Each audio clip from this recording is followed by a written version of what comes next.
Hello everyone, welcome back to my YouTube channel. कैसे हैं सभी लोग? आई होप अच्छे होंगे। चलिए आज फिर आपके लिए बॉलीवुड की कुछ और इंटरेस्टिंग स्टोरीज लेकर आई हूँ।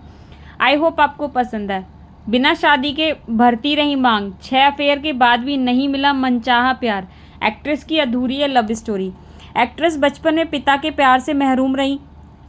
उन्होंने बिन ब्याही माँ की बेटी होने का दर्द भी सहा है। परिवार की तंगी के चलते फिल्मों में आई और भारतीय सिनेमा की टॉप एक्ट्रेस बनकर उभरी। उनकी फिल्मी करियर जितना शानदार रहा है, निजी जिंदगी उतनी चुनौती से भरी रही है। एक्ट्रेस का कई टॉप एक्टर्स के साथ नाम भी जुड़ा था। एक मशहूर बिजनेसमैन के साथ भी शादीशुदा जिंदगी की तकलीफ दे अंत भी हुआ था, जिसके बाद उन्होंने कभी शादी नहीं की। हालांकि वे अक्सर अवार्ड फंक्शन या इवेंट में किसी शादीशुदा महिला की तरह सिंदूर लगाकर पहुंचती हैं। उनसे एक बार इसकी वजह पूछी भी गई थी, उन्होंने इसका बड़ा ही दिलचस्प जवाब दिया था। एक्ट्रेस के लव अफेयर बॉलीवुड के गलियारों में हिंदी सिनेमा के चर्चित किस्सों में से एक रहे हैं। कुछ फिल्मी सितारों के साथ शादी की अफवाहें छाई, मगर सब झूठी साबित हुई। लेकिन एक्ट्रेस जब बिना शादी के इवेंट वगैरह में सिंदूर लगाकर पहुंचती हैं तो देखने वालों के जहन में कई सवाल उठते हैं। लोग उनकी शादी के कयास लगाते हैं कि उनके प्रेम प्रसंगों पर चर्चा करते हैं, मगर कोई स्पष्ट जवाब नहीं मिला। एक्ट्रेस ने एक अवार्ड शो में मंच पर सिंदूर लगाने की वजह बताई भी थी। अमिताभ बच्चन संग रेखा का लव अफेयर सबसे मशहूर रहा है। वे उनके साथ अपने प्यार को कबूल भी करती हैं। हालांकि उनसे पहले जितेंद्र के साथ उनकी लव स्टोरी सुर्खियों में आई थी। लोग कहते थे कि वे जितेंद्र के साथ अपने रिश्ते को लेकर गंभीर थी, मगर शादीशुदा जितेंद्र ने उन्हें नहीं अपनाया। विनोद मेहरा के साथ रेखा का अफेयर भी बहुत मशहूर था। लोग यहाँ तक कहते थे कि उन्होंने एक्टर के साथ गुपचुप शादी भी कर ली थी। हालांकि रेखा ने सिमी ग्रेवाल को दिए इंटरव्यू में ऐसी किसी संभावना को झुठला दिया था। वे उन्हें सिर्फ अपना करीबी दोस्त मानती थी।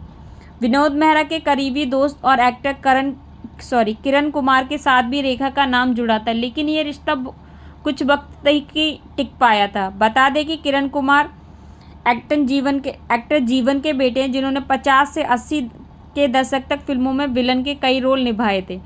रेखा ने अपने फैन और मशहूर बिजनेसमैन मुकेश अग्रवाल से 4 मार्च 1990 को शादी की थी, जो कि कुछ महीने ही चली। एक्ट्रेस ने अपनी किताब रेखा दी अनटोल्ड स्टोरी में बताया था कि मुकेश अग्रवाल डिप्रेशन से जूझ रहे थे। वे उनके फिल्मी करियर के खिलाफ भी थे। मुकेश ने रेखा से शादी के चंद महीनों बाद अपनी जीवन लीला समाप्त कर ली थी। रेखा और अमिताभ की लव स्टोरी बॉलीवुड के चर्चित प्रेम प्रसंगों में से एक है। एक्ट्रेस ने कई मौक़ों पर उनके लिए खुलकर प्यार जाहिर भी किया है। जब दोनों की शादी की अफवाहें छाई थी तब जया बच्चन तिलमिला गई थी। उन्होंने रेखा संग अमिताभ के काम करने पर पाबंदी लगा दी थी। नीतू ऋषि की शादी में जब रेखा सिंदूर लगाकर पहुंची थी तब उनके अफेयर की काफ़ी चर्चा भी हुई थी। 69 साल की रेखा अक्सर अवार्ड फंक्शन में सिंदूर लगाकर पहुंचती हैं। अब वे एक्ट्रेस से ऐसे ही एक फंक्शन में इसकी वजह भी पूछी तो उन्होंने सिंदूर लगाने को फैशन बताया। वे बोली थी कि मैं जिस शहर से हूँ वहाँ सिंदूर से मांग भरना एक फैशन है। रेखा और संजय दत्त जब फिल्म जमीन आसमान की शूटिंग कर रहे थे तब उनके अफेयर की चर्चाएं होने लगी थी। हालांकि दोनों ने अफेयर से इनकार कर दिया। एक्ट्रेस का नाम अक्षय कुमार से भी जुड़ा था। बता दें कि रेखा की मां पुष्पावल्ली साउथ सिनेमा की चर्चित एक्ट्रेस थी, जिनका अफेयर सुपरस्टार जेमिनी गणेशन से था। पुष्पावल्ली की जेमिनी से शादी नहीं हुई, पर वह उनकी 2 बेटियों की माँ बनी थी, जिनमें से एक रेखा है। आपको स्टोरी कैसी लगी कमेंट में ज़रूर बताइएगा। अगर आपको स्टोरी अच्छी लगी हो तो लाइक, सब्सक्राइब, शेयर करना ना भूलें। Thanks for watching. Bye bye.